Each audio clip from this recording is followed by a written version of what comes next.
Уважаемые коллеги, друзья, прежде чем я начну свое выступление, я вынужден обратиться к трагическим событиям, которые случились в нашей стране, здесь, в Ярославле. Как вы знаете, вчера в аэропорту разбился самолет, погибли члены любимой всеми горожанами и в целом всеми гражданами нашей страны, очень популярной хоккейной команды клуба «Локомотив». Погибли наши граждане, погибли граждане 7 других стран, погибли игроки и тренеры. Я прошу почтить их память.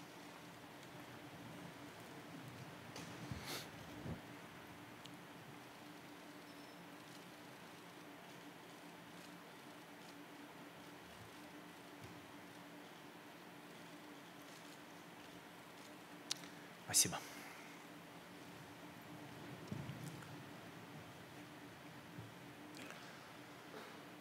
Трудно, конечно, выступать после таких событий, но я сделаю это. Тема, которую мы с вами обсуждаем на Ярославском форуме в этом году, «Современное государство в эпоху социального многообразия». Эта тема лишь на первый взгляд может казаться академической.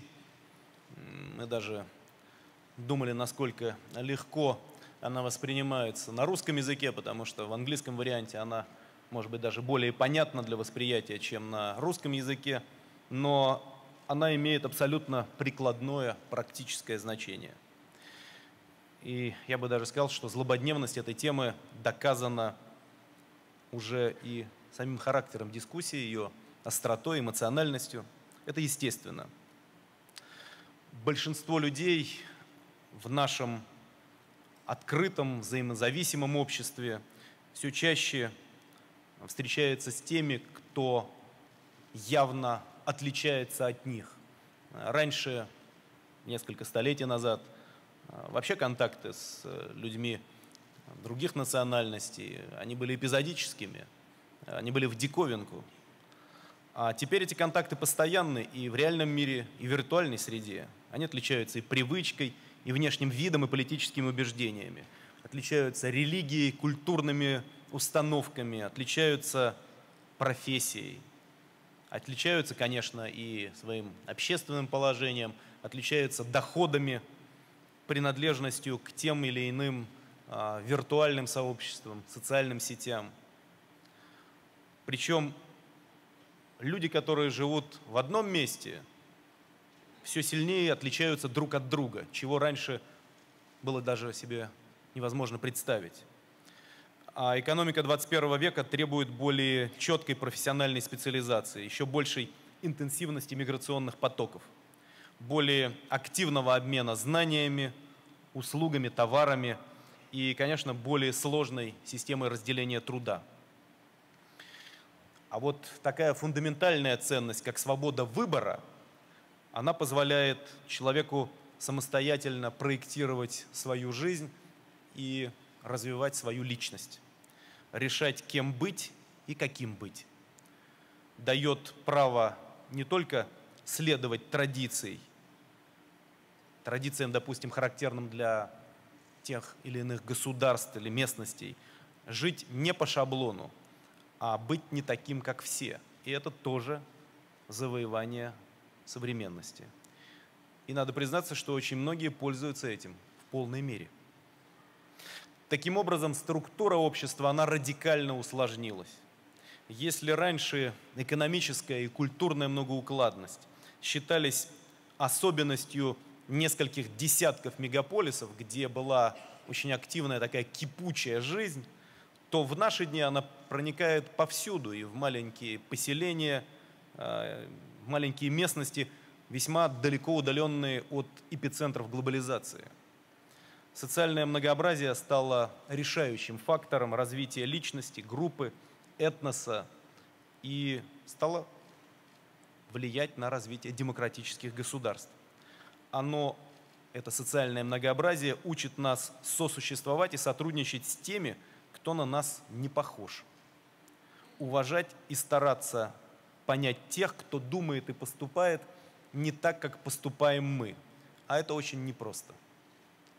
Мышление любого человека, даже самого продвинутого, самым высоким IQ, оно все равно в достаточной мере стандартизовано. Можно долго перечислять цифры и факты, которые говорят о бурном росте различий между людьми и выявлениями новых социальных групп.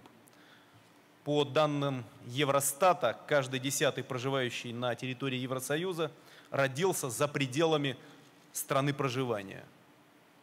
По некоторым оценкам, более половины существующих в мире профессий еще 30 лет назад просто не были известны. У нас в России также за последние годы выросло количество специализаций, по которым учат студентов университетов, выросло в 10 раз. Расширяется пространство общественных коммуникаций.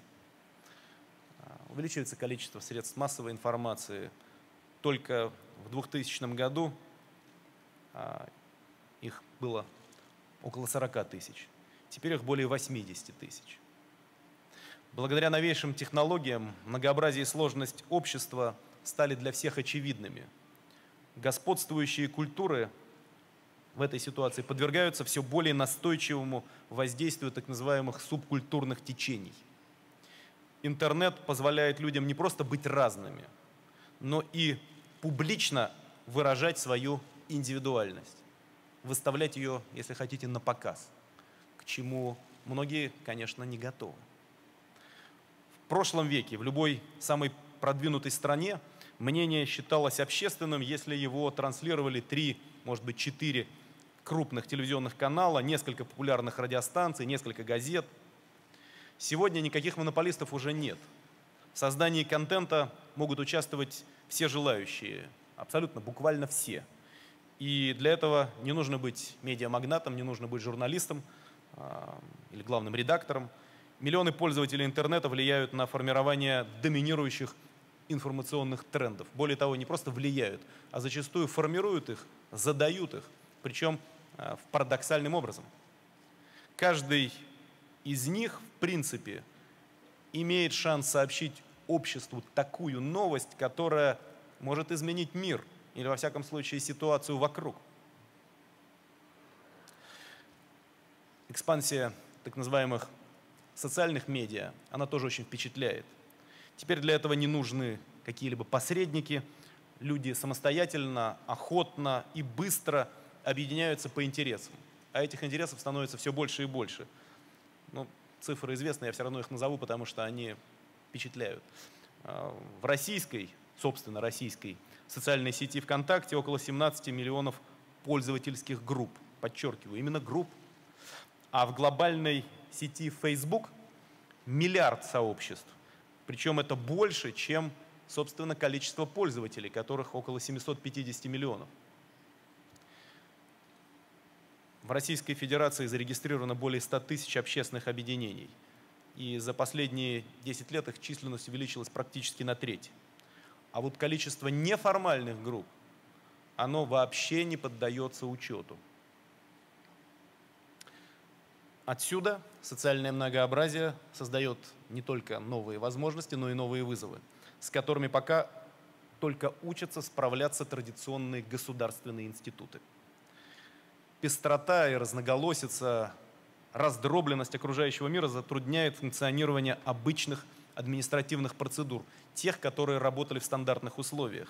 Межнациональная напряженность, этническая преступность, нелегальная миграция становятся для некоторых государств нерешаемыми проблемами. Ну а прогрессирующее имущественное расслоение, которое, может быть, было менее рельефным в условиях экономического роста, на фоне кризиса приводит к открытым конфликтам между обеспеченными людьми и бедными людьми. И во многих регионах мира возрождаются вполне, на мой взгляд, экстремистские учения о классовой борьбе. Происходят уличные беспорядки и террористические акты.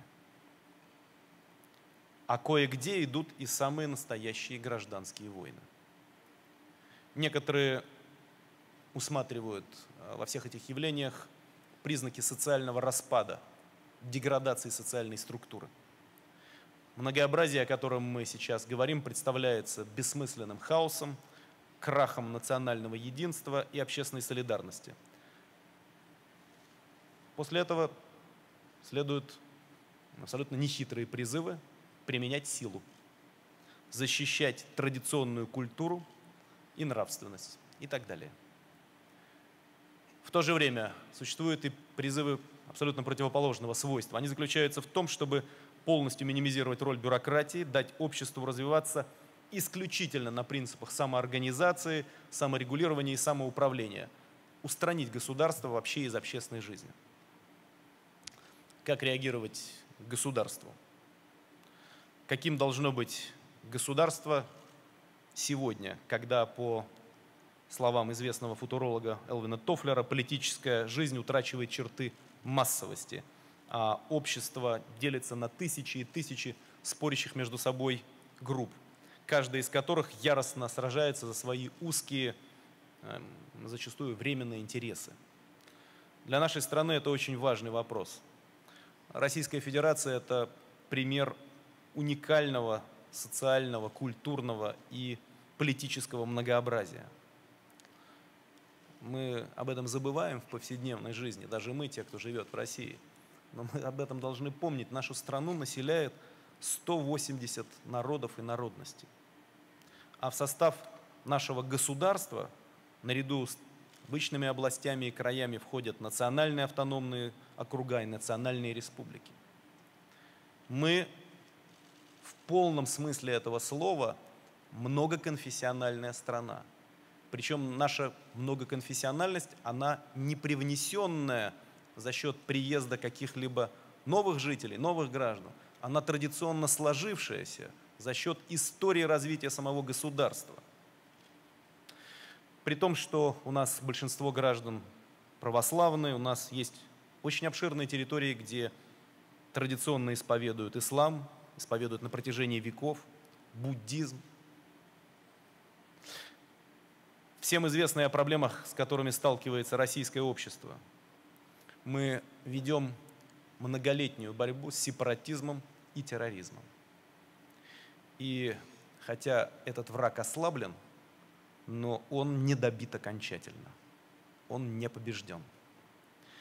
Расширяется, к сожалению, география межэтнической напряженности. Потоки внутренней миграции движутся в основном с юга на север.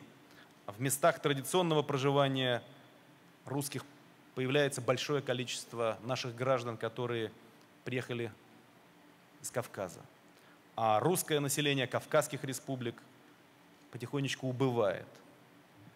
Это приводит к плохим последствиям, это приводит к этнической, этнокультурной замкнутости одних регионов и к возникновению трений на межнациональной почве в других регионах. Ситуация в России усугубляется еще и тем, что, как и в большинстве стран, которые в прошлом веке прошли через масштабные преобразования, через экономические реформы, у нас произошло чрезмерное расслоение граждан по уровню жизни. 10% самых обеспеченных россиян получают доход в 15 раз больше, чем 10% самых бедных. Это всем известный так называемый децельный коэффициент. На их долю приходится почти треть совокупного дохода граждан, а на беднейший класс всего 2%. Бедность становится мощным катализатором межнациональных противоречий. Именно среди неблагополучных групп населения быстрее всего, как и, собственно, во всем мире, распространяется ксенофобия и нетерпимость. Я специально выбрал вот эти сложные, неоднозначные для нашей страны аспекты социального многообразия, а именно межнациональные отношения и имущественное расслоение, для того, чтобы эта ситуация была более понятной, более рельефной. Но есть и менее проблемные примеры, о которых говорить проще. Но именно по тем примерам, о которых я только что сказал, можно судить о реальной политике государства, о эффективности этой политики и о тех целях, которые должны быть поставлены на ближайшую перспективу. Я хотел бы сказать со всей определенностью, что все проблемы, все издержки, все трудности, с которыми мы сталкиваемся на пути развития нашей страны, они не заставят нас отказаться от наших целей. Мы хотели и хотим жить в современном демократическом государстве, в государстве, которое принято называть свободным обществом свободных людей, в мире без насилия и бедности.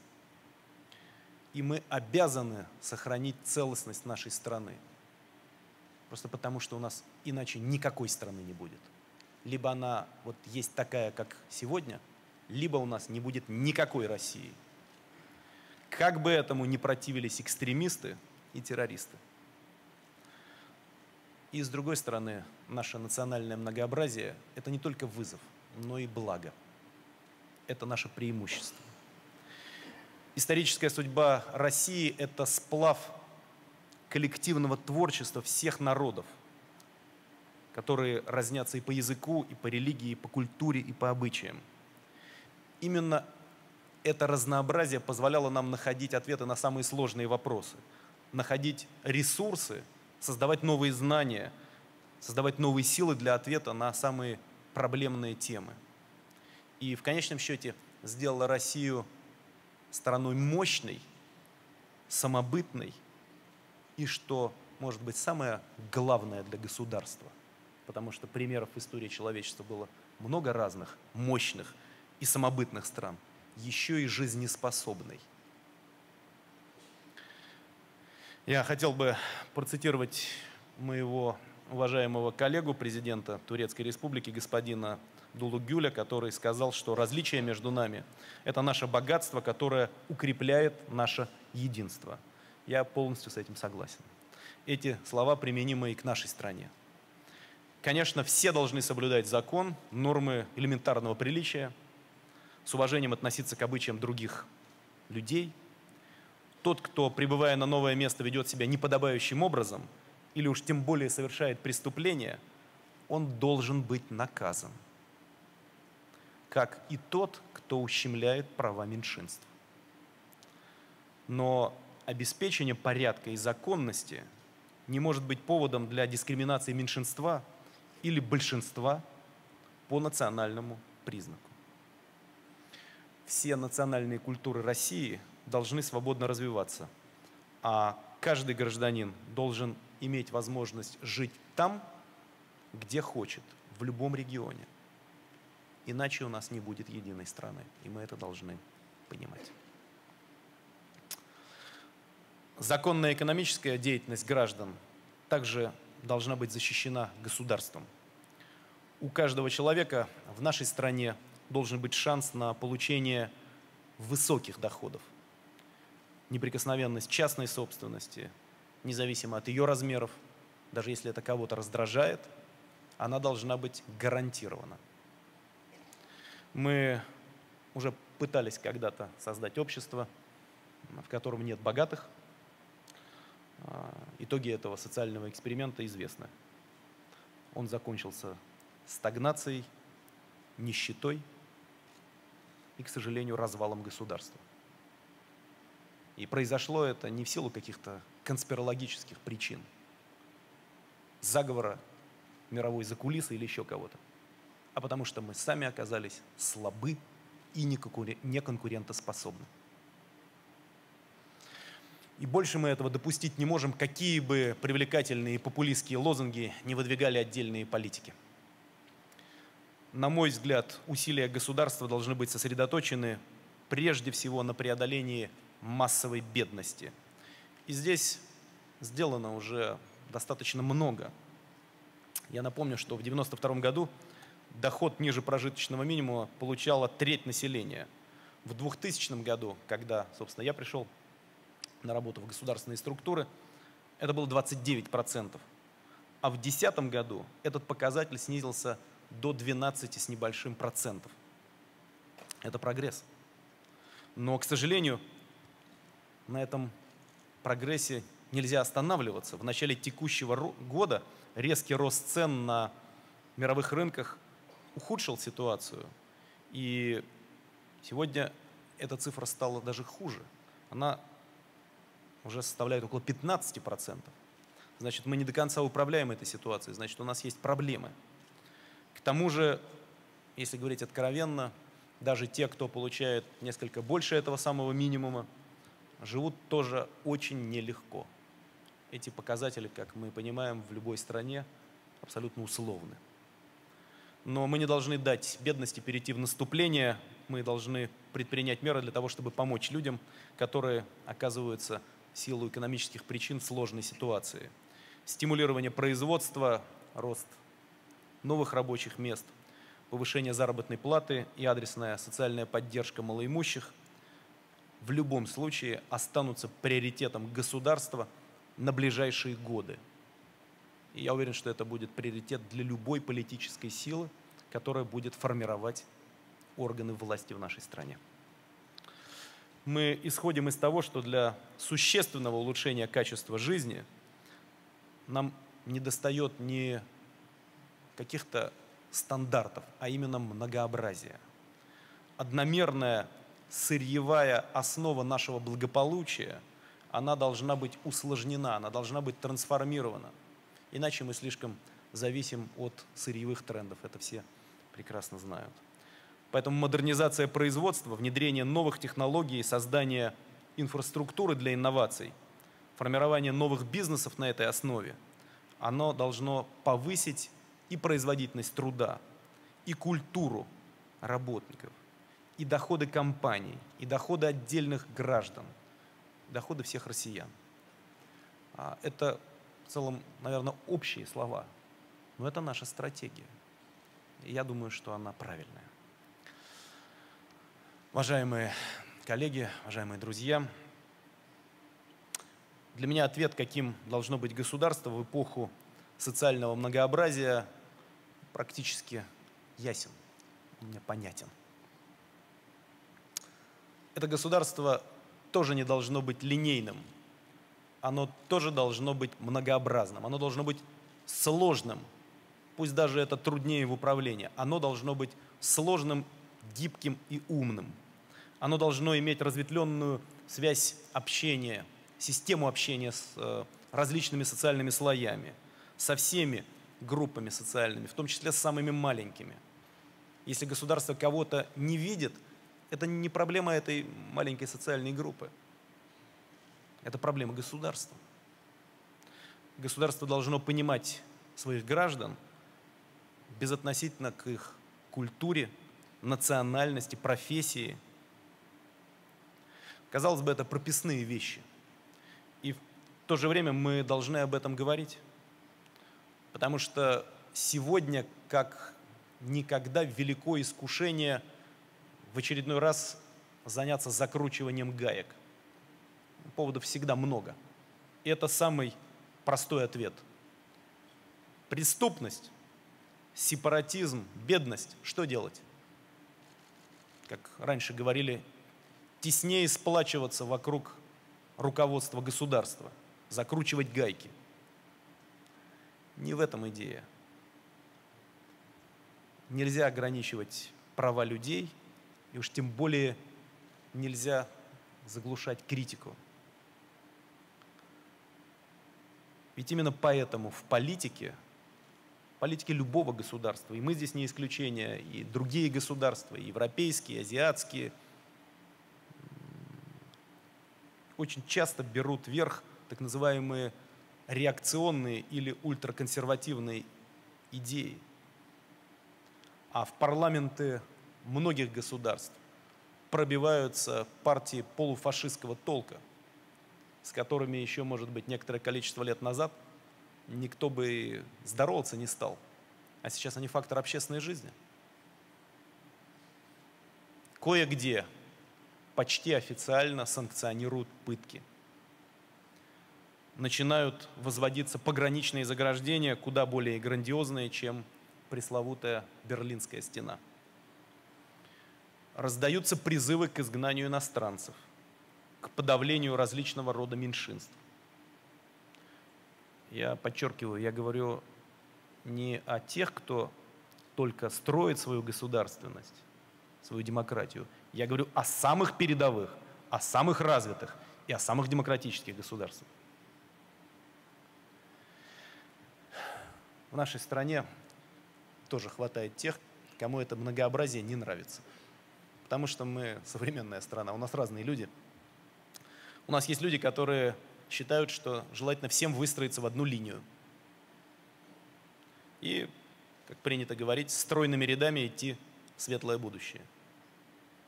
Я уверен, что это не просто не нужно, это очень вредно для нашей страны.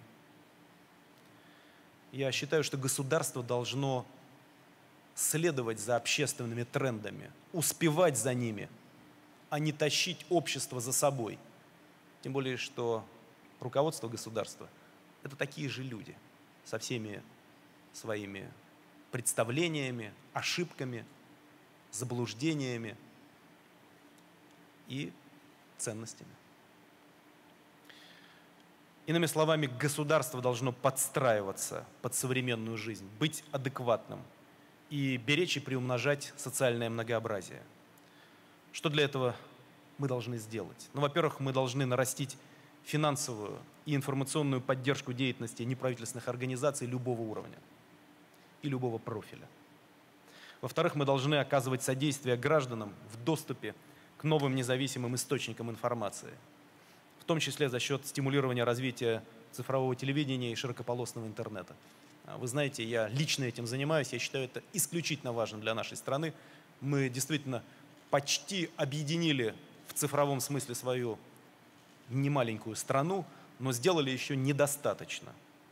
Третье. Нам необходимо совершенствовать систему образования и науки, поощряя международную кооперацию в инновационной сфере, поддерживая в наших университетах дух свободного творчества. Четвертое. Нам нужно развивать все без исключения традиционные и в то же время современные культуры, которые существуют у наших народов. И, наконец, пятое, что может быть актуально в связи с приближающимися в нашей стране парламентскими выборами. В статье 13 Конституции нашей страны утверждается принцип идеологического и политического многообразия. В последние годы мы сделали наше избирательное законодательство более чувствительным к этому принципу. Партии, как известно, получили равные возможности парламентские для выступлений на государственном телевидении. Был снижен избирательный порог для прохождения партии в Государственную Думу в будущем.